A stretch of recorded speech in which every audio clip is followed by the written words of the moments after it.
성경은 말하고 있습니다. 그리고 입을 다물고 잠잠합니다. 그때는. 전도서 5장 2절부터 3절을 보니까 너는 하나님 앞에서 함부로 입을 열지 말며 급한 마음으로 말을 내지 말라. 하나님은 하늘에 계시고 너는 땅에 있음이니라. 그런 종 마땅히 말을 적게 할 것이라. 걱정이 많으면 꿈이 생기고 말이 많으면 우매한 자의 소리라. 바보라는 소리를 듣는다. 소리라 나타나느니라. 이렇게 말하고 있습니다. 여러분들, 오늘 주님은 전도서를 통해서 가르쳐주고 있습니다. 구원받은 우리들 너무 성급하게 말하지 마십시오. 죽시 말하지 마십시오. 죽시 말하는 것은 내 생각이 주인이요, 나의 감정이 주인이요, 내 느낌이 주인이요, 내 경험이 주인이요, 내 지식이 주인이라는 증거입니다. 죽시 말하지 마십시오. 침묵은 금이라고 하는 격언이 있습니다. 침묵을 배워야 됩니다. 때때로 응용하게 속으로 판단하고 정죄하고 그러면서 말하지 않는 것, 그것은 교활한 겁니다. 또 말하지 말라니까 눈이 그냥 왔다 갔다 돌아가면서 아주 간사하게 돌아가면서 마음은 간사하게 가지고 판단하고 정죄하고, 그러고 난 말하지 않아, 나는 그렇지 않냐. 야, 그건 정말 교활한 나쁜 놈입니다. 예. 이런 때는 욕 좀 하고 싶네요. 놈이라는. 예. 기도하는 거예요. 주님, 이럴 때는 어떻게 해야 됩니까? 성령은 뭐라고 말씀하시는가? 이렇게 생각해야 됩니다. 하나님을 믿는 믿음의 침묵은 문제를 푸는 놀라운 능력, 키가 여기 있습니다. 기도하면서 침묵하는 것은 참 신비롭습니다. 여러분들, 기분의 노예가, 필링의 노예가 되지 마십시오. 제가 어제 몇 분의 설교를 제가 읽어봤어요. 내가 사랑하는 어떤 목사님이 이런 예화를 하나 들었더라고요. 명덕 집사님, 좋은 차, 나쁜 차 구분하는 게 뭘 하는지 아세요? 아니, 아실 거예요. 그렇지만 모른다고 해주신 거예요. 저보고 얘기하라고. 그렇죠? 예, 여러 가지 이유가 있어요. 근데 그 중에 하나, 좋은 차와 나쁜 차를 구분한 것 중에 하나는 아주 빨리 달릴 때 열을 받아서 엔진에 열이 나가지고 터지면 그게 나쁜 차랍니다. 근데 아주 좋은 차는 아무리 달려도 열이 안 나는 거예요. 왜? 열을 방지시키는 것이 거기에 다 돼 있어서 열이 안 나는 거예요. 잘 식혀주기 때문에. 마찬가지로 우리 참 그리스도인들 쉽게 열을 받지 않고 그 열을 받고 즉시 그 열을 받고 폭발하지 않고 잘 인내하는 분, 좋은 차례입니다. 이러면서 거기에 써 있더라고요. 이거 짧은 얘기인데 아무것도 아닌데 그냥 조금만 문제 있으면 분을 내고 흥분하고, 이게 열이구나. 근데 열을 식히게 도구가 잘 돼 있는 차가 좋은 차이듯이 하나님의 말씀으로, 기도로, 무장되고 성령으로 충만하여서 열을 잘 식히는 저와 여러분들이 되기를 주님의 이름으로 축복합니다. 또한 우리 주님께서는 불순종하고 하나님을 거역하고 딴 길로 나갈 때는 또 삶을, 육신을 영혼으로 찢어 놓으십니다. 영혼을 찢어 놓으십니다. 여기 보니까 찢을 때가 있고 깨밀 때가 있으며 그랬어요. 영적으로 보면 내 영혼을 찢으시는 거죠. 주님께서 그 아픔을 통해서 주님 앞에 엎드려 굴복하여 순종의 사람으로 훈련시켜 주시는 것이죠. 왜? 그렇습니다. 그러고 난 다음에 주님은 그 아픈 상처를 다시 꿰매 주시는 것입니다. 꿰매 주시는 거예요. 여러분들, 우리들의 참된 회개를 통해 물과 성령으로 찢어 정결하게 하시는 우리 주님, 찢으실 때가 있고 꿰매실 때가 있다고 성경은 말씀하고 있습니다. 호사에서 6장 1절에 보니까 오라버리가 여호와께로 돌아가자 여호와께서 우리를 찢으셨으나 도로 낫게 하실 것이요 우리를 치셨으나 싸매어 주실 것입니다. 이것은 축복이었습니다. 하나님은 우리가 정말 불순종하여 세상에 빠져 허우적거릴 때, 환경을 통해서 때때로 나의 사랑하는 사람들을 통해서, 또는 가난이라는 것을 통해서, 질병이라는 걸 통해서, 사업의 어려움을 통해서, 직장의 어려움을 통해서, 관계의 어려움을 통해서, 가정을 통해서 시련에, 고난에, 환난에 채찍으로 우리에게 고통과 아픔과 시련을 주실 때가 있습니다. 그러나 나의 주님은 우리를 다시 회복시켜 주십니다. 다시 꼬매 주십니다. 위로와 축복으로 우리의 마음과 우리의 육신의 상처를 치료해 주시고 회복시켜 주실 줄 분명히 믿습니다. 이것이 우리 주님의 믿습니다. 때가 있는 거 알면 지금 여러분들이 당하고 있는 어려움 이길 수 있죠. 어려울 때 어려운 거 사실이에요. 어려우면 나도 힘들고 여러분들도 힘들어요. 그런데 그것을 이길 수 있는 거예요. 오늘 그것을 가르쳐주고 있습니다. 8절 보겠습니다. 사랑할 때가 있고 미워할 때가 있으며 전쟁할 때가 있고 평화할 때가 있느니라 그랬습니다. 우리는 하나님의 때를 인정해야 됩니다. 내 때 하지 마십시오. 교회를 다녀도 예수를 믿는다고 하더라도 많은 사람들이 in his time이 아닌 하나님의 때, 하나님의 시간이 아닌 나의 시간을 고집하고 있습니다. 나의 때를 고집하기 때문에 우리의 인생은 실패하고 마는 것이죠. 하나님의 시간을 인정하십시오. 하나님의 시간을. 그런데 9절에서 일하는 자가 그의 수고로 말미암아 무슨 이익이 있으랴 이렇게 말하고 있습니다. 모든 것이 정해진 때에 따라서 이루어진다면 아무리 수고해도 그 결과가 뻔할 텐데 그렇다면 우리가 수고해서 무슨 유익이 있겠느냐 이 소리죠. 그런데 그거에 대한 해답을 10절에서 우리에게 해주고 있습니다. 10절에 보면 하나님이 인생들에게 노고 수고를 주사 애쓰게 하신 것을 내가 보아노라 이렇게 말씀하고 있습니다. 우리 인생은 어쩔 수 없이 태어날 때부터 늙어서 죽을 때까지 애쓰며 수고하며 살도록 살게 되었습니다. 왜 그렇습니까? 하나님께서 모든 사람들에게 인생의 수고, 노고를 주셨기 때문에 그렇습니다. 왜 주셨습니까? 바로 아담과 이브입니다. 아담과 이브가 하나님의 말씀에 불순종해서 선악과를 따먹었습니다. 사탄의 꼬임에 넘어가서. 그 소리는 뭡니까? 아담과 이브에게 하나님은 에덴 동산 전체를 맡기셨습니다. 딱 하나만 하지 말라고 원인을 주셨죠.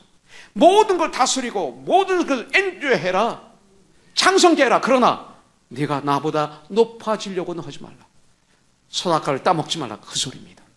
나보다 높아지려고 하면 넌 죽어. 나보다 높아지면 넌 그 순간부터 고독하고 절망, 외로움, 절망 이런 것들이 너를 사로잡을 거야. 그건 너에게 좋지 않아. 그건 에덴 동산이 아니야. 그건 나쁜 거야. 내가 하나님이야. 내가 너를 창조했어. 내가 너의 주인이야. 내가 너의 아버지야. 나보다 높으려고 하지 마. 사탄의 꼬임에 넘어가서 선악과를 따먹음으로 말미암아 주님께서 찾아오셨어요. 왜 내가 선악과를 따먹었느냐 할 때 무릎을 꿇고 회개하는 것이 아니라 변명을 합니다. 책임을 전가합니다. 이것이 문제죠. 거짓말하는 거죠. 그래서 거짓말은 이렇게 무섭습니다. 거짓은 사탄의 아버입니다. 성경의 초대교회, 성령 충만했던 교회 첫 번째 사고가 거짓말 사건이에요. 아나니아와 삽비라. 거짓말은 무섭습니다. 거짓말은 관계를 파괴시킵니다. 거짓말은 신뢰성을 무너뜨립니다. 그렇습니다. 그리고 책임을 전가합니다. 누구에게 했습니까? 하나님 아버지께. 뭐라고 그랬어요? 당신이 나에게 주신 저 여자가. 내가 언제 저 하와를 달라고 그랬어요? 당신이 나 잠자는 사이에 갈비뼈를 빼가지고 만드셨지 않습니까? 난 그래서 남자가 갈비뼈가 하나 없는 줄 알았어요. 정말로. 어렸을 때는. 근데 다 갈비뼈가 똑같더라고요. 이것을 대학교 다닐 때까지 고집했으니 야, 나 만난 사람들 불행한 사람이었어요. 그때는. 성경을 모르고 고집 부릴 때가 있더라고요. 제가 그랬던 사람이에요. 여러분들 변명하고 책임을 전가하는 순간 그때부터 평생토록 수고 가운데 애쓰면서 살아가도록 되버렸어요. 창세기 3장 16, 17절에 나와 있습니다. 또 여자에게 이르시되 내가 네게 임신하는 고통을 크게 더하리니 네가 수고하고 자식을 낳을 것이며 너는 남편을 원하고 남편은 너를 다스릴 것이니라. 네. 이렇게 말씀하겠습니다. 임신의 고통을 줄이니. 우리 제니 제니 자매가 어제 오후 5시 반에 그 리틀 메리 호스피탈에서 손정은 아기를 낳았어요. 아까 말씀드렸죠?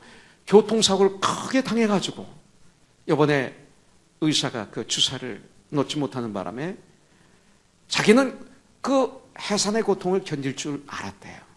그런데 2시간을 죽다가 살았대요. 이것을 동안 형제를 통해서 제가 들었어요. 해산의 고통이 이렇게 심한 거예요. 그러면서 저는 제 아내가 생각이 났어요. 1986년 7월 1일 제 아내가 초를 날 때, 전 목사의 아내는 주사 놓으면 안 되는 줄 알았어요. 아니요, 목사의 아내가 어떻게 해산의 고통을 통과해야지 어떻게 주사를 맞고 쉽게 아기를 낳아? 안 돼. 그랬어요. 그랬더니 그때만 해도 제 아내가 제 말에 100% 복종할 때입니다. 요새는 복종을 가끔 안 할 때가 있어요. 말이 안 되는 얘기는. 그때는 말이 안 돼도 예했어요. 예. 그래가지고 27시간을 고통을 했어요. 예. 저는 그 생각이 나면서 얼마나 미안했는지, 어젯밤에 그 카카오톡에 보고를 받고 찬양 어젯밤 설교를 준비하면서, 야, 내가 목사가 돼서 참 무식하구나. 무식하면 사람 죽일 수도 있겠구나. 그 시대마다 진리가 아닌데, 이것은 본질적인 진리가 아닌데, 시대마다 하나님이 주신 축복이 있는데 그거 누리면 되는데, 나는 고지식하게 고집을 부리다가 그게 얼마나 큰 고통인지를 우리 제니저마의 간증을 통해서 이렇게 듣게 됐어요. 주사를 맞는다고 그게 쉽겠습니까? 우리 자매님들이 아기를 낳을 때 해산의 고통이? 그런 고통이 있는 거예요. 그런데 우리 엄마들은 그 고통을 통과하고 기뻐하고 보람이, 아기를 낳으면 고통을 다 잊어버려요. 고통이 올 걸 알아요. 근데 낳고 나면 참 행복해. 보람 있어. 또 낳으려고 그래요. 낳고 조금 있다 또 낳겠대요. 낳기 전엔 안 낳아 그러던 사람들이, 예, 그게 고통이에요. 주님이 주신 고통. 여러분들, 아담에게 이르시되 네가 네 아내의 말을 듣고 내가 내게 먹지 말라 한 나무의 열매를 먹었은즉 땅은 너로 말미암아 저주를 받고 너는 내 평생에 수고하여야 그 소산을 먹으리라. 수고를 주셨어요. 당연한 거예요. 자, 우리가 하나님의 시간을 분별하려면 먼저 때를 주관하신 분이 하나님이심을 인정하는 거예요. 바로 이 말씀을 통해서 모든 때를 주관하는 분은 하나님이시다. 내 때가 아니다. 그렇기 때문에 항상 승리하는 삶을 살기 위해서는 하나님의 때가 언제입니까? 이것이 필요해요. 그리고 고집을 부리지 않고 하나님의 때에 무릎을 꿇는 것, 이것이 승리의 비결입니다. 이것을 인정해야 돼요. 그러고 난 다음 하나님의 뜻이 무엇인지를 깨달아 알아야 돼요. 그런데 11절부터 15절에 말씀이 있습니다. 우리 하나님은 하나님의 때를, 하나님의 시간을 아름답게 정하셨어요. 하나님의 시간은 너무나 아름다워요. 내가 원하는 시간은 거기가 더러워요. 아니, 다 그래요. 하나님의 시간, 하나님의 때는 너무나 아름다워요. 그것을 여기서 말씀하고 있어요. 하나님이 모든 것을 지으시되 때를 따라 아름답게 하셨다. 참 아름다워라. 하나님이 지으신 이 모든 세계. 여러분들, 주님은 하나님의 시간에, 바로 예수님은 하나님의 시간에, 2000년 전의 이 소리입니다. 아버지 하나님이 원하시는 그 시간에 이 세상에 오셔서 이 땅에 사시는 동안 구약에 있는 모든 말씀을 다 이루시고 우리들의 모든 죄의 짐을 대신 짊어지시고 하나님의 시간에 고난을 받으시고 하나님의 시간에 십자가에서 처참하게 내 대신 죽으시고 하나님의 시간에 3일 만에 죽음을 이기시고 부활하시고, 그리고 하나님의 시간에 승천하셔서 지금은 바로 저와 여러분들의 처소를 예비하고 계시는, 일하고 계시는 나의 주님. 구약의 모든 예언이 하나도 빠짐없이 다 이루어지신 것처럼 주님이 승천하시면서 우리에게 하신 약속이 있습니다. 때가 되면 내가 너희를 데리러 오리라. 주님의 재림을 약속하셨습니다. 주님의 시간에, 주님의 때에 주님이 약속하신 주님의 재림이 분명히 주님의 시간에 이루어질 것을 나는 분명히 믿습니다. 그러면 그때까지 우리가 무엇을 해야 될 것인가? 마태복음 25장에 나오는 10처녀 비유 나오죠. 그 중에 5처녀, 지혜로운 5처녀, 기름을 준비하고 신랑을 맞이할 준비를 했던 5처녀처럼 기름을 준비하고 기다려야 되지 않겠는가? 그 기름을 준비하고 기다리는 지혜로운 5처녀 같은 삶은 어떤 삶일까? 이것이 바로 11절부터 15절에 나와 있습니다. 자, 11절에 보니까 하나님의 모든 것을 지으시되 때를 따라 아름답게 하셨고 이것을 인정하는 삶을 살아야 돼요. 이것을 인정해야 돼요. 이것을 믿어야 돼요. 이것이 크리스찬입니다. 하나님의 주권을 인정한다 이겁니다. 하나님의 주권을 매 순간마다 인정하는 삶을 살 때 기름을 준비한 지혜로운 다섯 처녀가 되는 것이죠. 하나님의 시간에 주님이 재림하실 때 우린 그 앞에 쓸 수 있는 것이죠. 하나님께서 1절에 보니까 범사의 때를 정하셨다고 하셨는데 모든 때를 아름답게 정하셨다고 말씀하셨어요. 적절하게 정하셨다고 말씀하고 있습니다.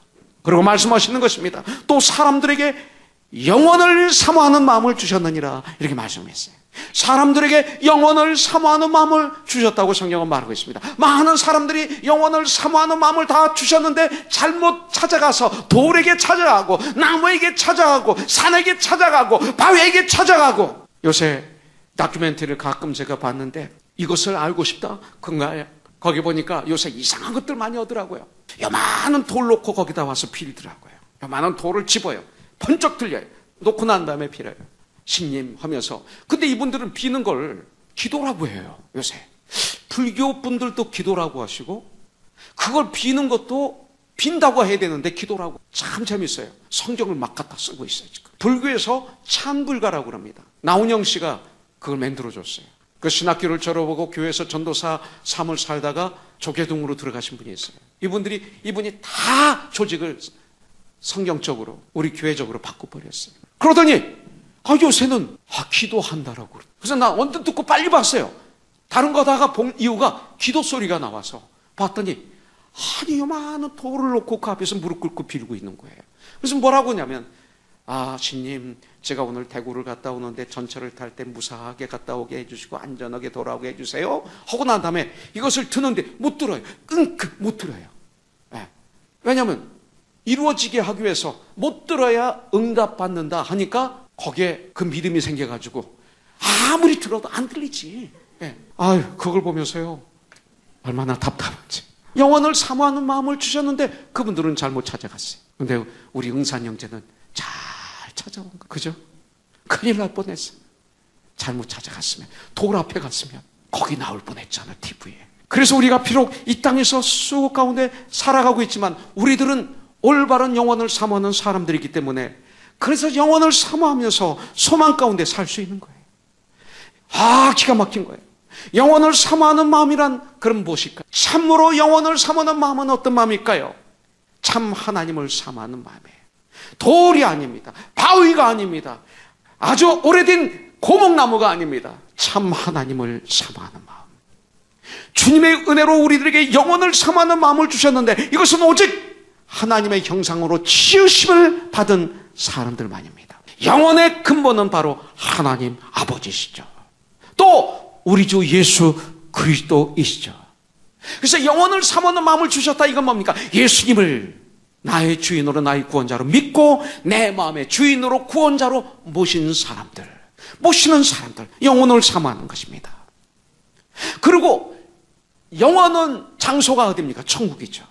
그렇기 때문에 천국의 소망을 가지고 사는 사람들, 영원을 사모하는 사람입니다. 이 천국, 이곳은 바로 하나님의 자녀들만이 가는 영원한 나의 집입니다. 이 땅의 집은 임시집입니다. 장막이라고 표현하고 있습니다. 그러나 이제는 무너지지 않는 영원한 집이 천국에서 나를 기다리고 있습니다. 영원을 사모하는 마음, 이것을 믿는 것입니다. 여러분들, 영원을 사모하는 마음은 우리로 하여금 참된 삶의 의미를 알게 해줍니다. 무가치한 삶에서 참된 것을 바라보게 해주십니다. 이 세상의 고난과 환난과 어려움 속에 때때로 우리가 쓰러지고 넘어지고 실패하고 사업으로, 직장으로, 가정생활로, 부부생활에 여러 가지 어려움이 있다 하더라도 그 우리들에게 소망을 심어주고 있습니다. 여러분들, 성도의 시민권은 하늘에 있습니다. 천국에 있습니다. 우리의 시민권은 하늘에 있습니다. 영원한 천국의 소망을 가지고 힘차게 사시기를 주님의 이름으로 축복합니다. 골로새서 3장 1절부터 3절에 보면 그러므로 너희가 그리스도와 함께 다시 살리심을 받았으면 born again, 구원 받았으면, 거듭났으면 위의 것을 이제부터 찾으라. 거기는 그리스도께서 하나님 우편에 앉아 계시느니라. 위의 것을 생각하고 땅의 것을 생각하지 말라. 성경은 말씀하고 있습니다. 이는 너희가 죽었고, 죄에 대해서는 죽었고, 너희 생명이 그리스도와 함께 하나님 안에 감추어졌음이니라. 또 영혼을 사모하는 마음을 주셨는데 그것은 어떤 마음이니까? 그것은 예배의 삶을 얘기하고 있습니다. 정말 영혼을 사모하는 사람들은 예배를 가장 중요하게 여깁니다. 예배 생활에 영혼을 사모하는 우리의 마음이 녹아있기 때문에 그렇습니다. 정말 우리의 영혼을 사모하면 이 땅에서 예배 드리는 삶이 가장 중요하게 됩니다. 예배를 소홀히 하는 사람에게 영혼을 사모하는 마음이 있을까요? 영혼을 사모해요? 정말 하나님을 예배 드리지 않는 자가 어떻게 영혼을 사모해요? 그건 거짓말이죠. 그건 사기죠. 정말 영혼을, 예배를 정말로 드릴 때 그분은 영혼을 사모하는 증거가 일어나는 것이죠. 영혼을 사모하는 모습 중 가장 기본적이고 가장 중요한 것이 예배의 삶입니다. 그래서 사탄은 여러 가지 방법으로 우리가 예배 드리는 걸 방해하는 거예요. 그러니까 스마트폰 조심하세요. 성경 읽는 거 외에는 서치하지 마세요. 절대 서치하지 마세요. 여러분들은 예배 드리러 와서 축복받는 게 아니라 잘못하면 불행을 받는 거예요. 저주라고는 하지 않겠습니다. 하나님을 멸시하는 거예요. 예배 시간에 절대 스마트폰으로 이메일 체크하지 마세요. 설교하다가 단어가 나오면 그 단어 체크하지 마세요. 그런 짓 하지 마세요. 그 순간에 다 놓쳐요, 설교를. 이렇게 스마트폰도 요새 예배를 방해한다니까요. 성경에 있기 때문에 필요한데 또. 제가 스마트폰 가지고 성경을 읽으니까 어떤 분은 신령하지 못하다고 하는 분도 있더라고요. 성경이 어찌 책으로 된 성경만 읽으라고 돼 있나요? 참 요새 이상해요. 막 자기 마음대로 성경을 해석해요. 마음껏 앤드류 형제 스마트폰으로 예배 성경 읽으세요. 찬송 부르고. 그러나 서치는 하지 마세요. 절대 안 돼요. 왜 미국의 학교 졸업식이 주일날이 있는지 아세요? 여러 가지 방법으로. 마라톤 경기가, 농구 경기, 야구, 그리고 풋볼 이런 것들이 챔피언십은 다 주일날이 있습니다. 예배를 방해하는 거예요. 예배가 너무 중요하니까. 그렇게 월요일부터 토요일까지 있는데, 그렇게 노는 날도 있는데 꼭 주일날 하려고 그래요. 희한하죠? 언제부터? 네. 너무나 중요하니까 그러는 거예요. 이거 우리 크리스찬들이 안 드리면, 이거 소홀히 여기면 끝나니까 그런 거예요. 여러분들, 우리의 예배 생활을 무슨 수를 쓰든지 막으려 하는 사탄의 계교가 있다는 것을 알아야 돼요. 그러나 그보다 더 무서운, 여러분들 더 무서운 것들은 다는 아니지만 그 중에 많은 목사님들입니다. 많은 교회 지도자들입니다. 많은 교회 나가는 사람들입니다. 그들이 예배를 깨트리고 있어요. 그들이 예배를 다 깨트렸어요. 거진. 이 시대에 있는 많은 교회의 예배를 다 거진 깨트렸어요. 그 예배를 들여다보면 아무리 긍정적으로 봐도 예배가 아니에요. 사람의 마음을, 그 간지러운 부분을 긁어주는 것뿐이에요. 참 예배가 아니에요. 신령과 진정으로 드리지를 않아요. 예배가 소모품이 되고 말았어요. 동전을 집어넣으면 고기 털컥 나오는 것처럼 인스탄타화된 이 시대에 예배가 깨졌어요. 예배를 드린다고 하지만 그것이 정말 신령입니까? 진령입니까?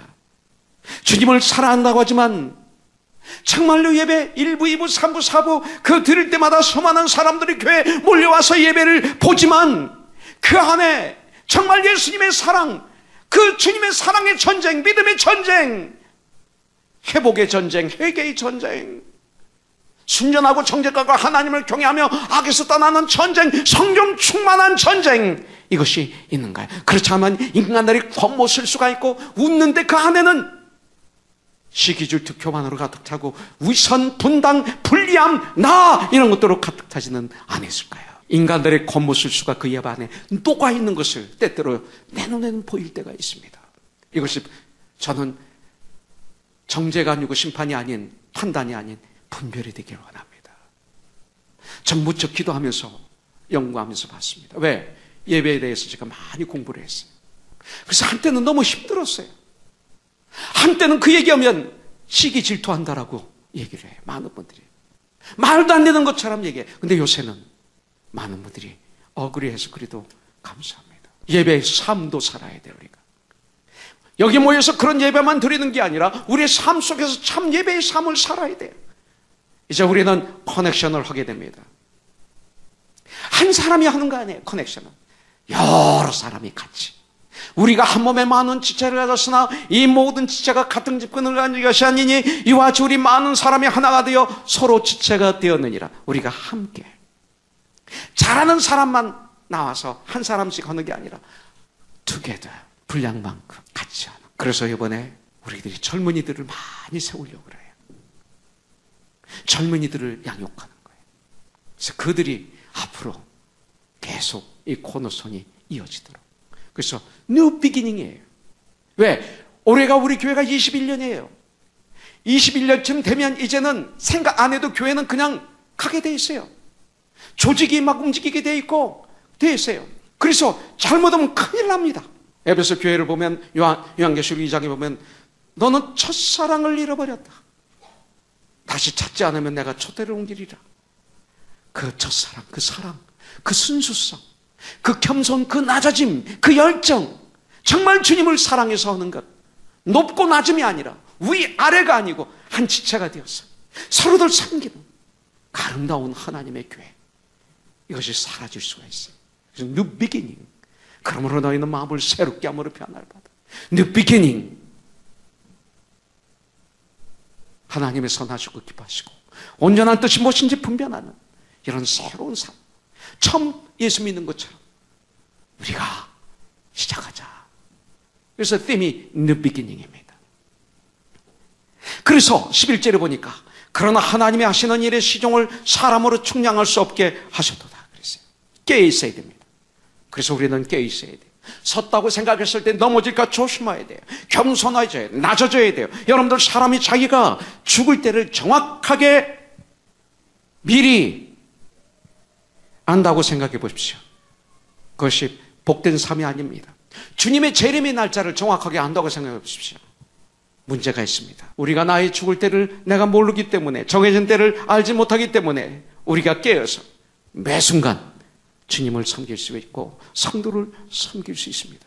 미래를 내가 알지 못하는 것이 바로 하나님의 은혜입니다. 자, 12절. 사람들이 사는 동안에 기뻐하며 선을 행하는 것보다 더 나은 것이 없는 줄을 내가 알았다. 성경은 말하고 있습니다. 기쁨으로 선을 행하는 삶을 살라고 말하고 있습니다. 이제 제가 빨리 마무리할게요. 네. 하나님이 아름답게 때를 정하신 것처럼 우리도 우리 인생을 기쁨으로 선을 행하면서 아름답게 살아야 됩니다. 그렇다면 선은 무엇일까요? 진실하게 사는 게 선입니다. 주님이 말씀하시는, 우리 하나님을 믿으며 우리 예수님을 믿으며 그 말씀을 따라 사는 삶을 선한 삶이라고 얘기합니다. 그렇기 때문에 우리는 하나님의 말씀을 낮과 밤으로 묵상하고 무시로 기도하고 쉬지 말고 기도해야 됩니다. 악을 악으로 갚지 않고 죄를 미워하고 죄에서 떠나 죄를 끊어버리는 회개의 삶을 살아가는 것을 선한 삶이라고 말하고 있습니다. 하나님의 세우신 이 몸된 교회를 중심으로 생활하면서 교회를, 성도를 유익하게 하는 삶, 선한 삶입니다. 여러분들, 나만을 위하는 삶이 아니라 남의 유익을 위한 삶을 사는 게 선한 삶입니다. 예수님은 우리 위해서 죽으시기까지 하셨습니다. 선하신 분이라고 그럽니다. 그래서 세상의 선과 다릅니다. 여러분들, 우리가 나만을 위해서 태어난 것이라고 한다면 그것은 예수님의 마음을 수여한 마음이 아닙니다. 나를 사랑하는 사람만 사랑한다면 악인도 그렇습니다. 악인도 자기의 자녀에겐 좋은 것을 줄 줄 알거든. 하물며 하늘에 계신, 이렇게 말씀하고 있습니다. 사람을 미워하는 것이 아니라 그 사람의 죄를 미워하는 것이 선한 삶입니다. 우리는 그 사람의 죄를 미워하는 게 아니라 그 사람을 미워합니다.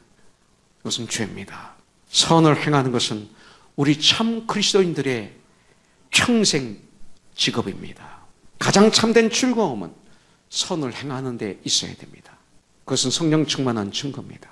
시간을 아끼셔서 선을 행하는데 즐겁게 선을 행함으로 내 주의 하나님의 나라가 임하시고 주님의 평강이 우리 주에 가득 차게 하는 그런 역사가 있기를 원합니다. 선한 생활은 뭡니까? 전도의 삶입니다. 이것만큼 선한 삶 없어요. 전도의 삶입니다. 나를 통해서 구원의 역사가 있어야 됩니다. 13절에서 수고함으로 낙을 누리는 것이 하나님의 선물이라고 말하고 있습니다.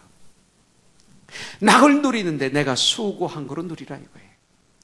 수고하지 않고 낙을 누리는 것을 게으른 사람, 그리고 죄라고 말하고 있습니다. 이걸 한마디로 얘기하면 감사하는 삶을 살아. 수고한 분량만큼 낙을 누리라는 거예요. 옆에 사람 쳐다보고 비교하고 시기하고 질투하고, 그리고 내가 그냥 걸어서 울면서 한탄하면서 캄캄한 데 들어가서 주저앉아 있지 말라. 옆에 사람 보지 말고 주님만 봐라. 그리고 네가 수고한 분량만큼 마음껏 주님한테서 낙을 누려라. 14절, 하나님께서 행하시는 모든 것은 영원히 있을 것이라. 그 위에 더할 수도 없고 그것에 더할 수도 없나니 하나님의 이같이 행하심은 사람들이 그의 앞에서 경외하게 하려 함이라. 하나님이 하시는 것을 왜 우리가 충량할 수 없게 했을까요? 하나님을 경외하는 마음을 가지도록 그렇게 하신 거예요. 우리 인간들이 하나님이 하시는 일을 충량해서 마음대로 변경할 수 있다면, 여러분들, 우리 마음에 하나님을 경외하는 마음이 없어요. 오히려 인간들이 교만해져서 하나님보다 높여지라고 했던 그 사탄의 처럼, 아담과 이브처럼 우리들도 그렇게 될 수밖에 없어요. 그것을 막기 위해서 하나님은 하나님이 하시는 일을 인생들이 모르게 하셨어요. 하나님을 경외하는 삶을 살아야 되는데, 하나님을 경외하는 삶을 살기 위해서는 정직해야 돼요. 정직해야, 낮아진 사람만 정직해요. 겸손한 사람만 정직해요. 교만한 사람은 절대 정직하지 못해요. 교만하면 거짓말하게 돼 있어요. 위선을 부리죠. 위선이라는 게 보탠다는 거예요. 거짓말한다 이거예요. 겸손은 정직해. 있는 그대로, 내 모습 그대로 받으시옵소서. 정직한 사람만 내 죄를 정직하게 시인할 수 있어요. 정직해야 회개해요. 그래야 예수님을 영접할 수 있고 성령을 선물로 받을 수 있어요. 하나님을 경외하는 사람은 정직해야 돼요. 정직해야 회개할 수 있고 주님의 사랑의 통로가 될 수 있어요. 그래서 요 근래 한국에서 유행하는 말 중에, 저는 김현 국회의원을 비하시키는 거 아닙니다. 그냥 기사가 나와서 저는 될 수 있으면 야당 여당을 안 하려고 그럽니다. 성경의 근거에서 보려고 노력합니다. 물론 제 안에서 좋아하고 싫어하고 있을 수 있습니다. 그러나 전쟁합니다. 저는 김현 국회의원을 위해서도 기도합니다. 그러나 신문에 난 걸 한번 생각해 보는 것입니다. 요새 유행어가 있어요. 앤드류, 내가 누군지 알아? 이거예요. 이분이 그 쓴 얘기. 내가 누군지 알아? 내가 목사야. 이거예요. 내가 국회의원이야. 이것이 요새 아주 화제가 되어 있더라고요. 내가 누군지 알아? 이거예요. 우리는 말은 하지 않지만 내가 누군지 알아. 눈빛으로, 표정으로, 삶으로 드러날 때가 있어요. 나도 마찬가지. 그럼 큰일 나요. 대리기사와의 폭행 장면 나는 보지 못했습니다. 이렇게 얘기했어요. 그 자리에 있었는데 나는 때리는 거 못 봤습니다. 난 그 자리에 없었습니다. 대리기사가 뭐라고 그래요? 폭행 현장에 김현 의원이 바로 제 앞에 있었습니다. 그렇기 때문에 그 현장을 못 봤다는 것은 말이 되지 않습니다. 제가 지금 왜 이 얘기를 해요? 정직성에 대해서 얘기하다 이거는 거예요. 저는 김현 의원 대리운 기사 얘기하는 거 아니에요. 혼돈. 정직하지 않으니까 혼돈. 해결이 안 되고 계속 어렵고 계속 이 시대에 너무 정직이 사라진 시대에 같지 않습니까? 그러나 그것이 과연 세상 일만 그럴까요? 교회는 어떻습니까? 교회. 오늘 이 시간 우리는 생각해 봐야 됩니다. 솔로몬은 지금까지 한 말을 15절에서 요약하고 있습니다. 이제 있는 것이 옛적에 있었고 장래에 있을 것도 옛적에 있었나니 하나님은 이미 지난 것을 다시 찾으신, 해 아래 새 것이 없다 이거예요. 과거 것이 지금 있고 미래 또 있고 이렇게 된다.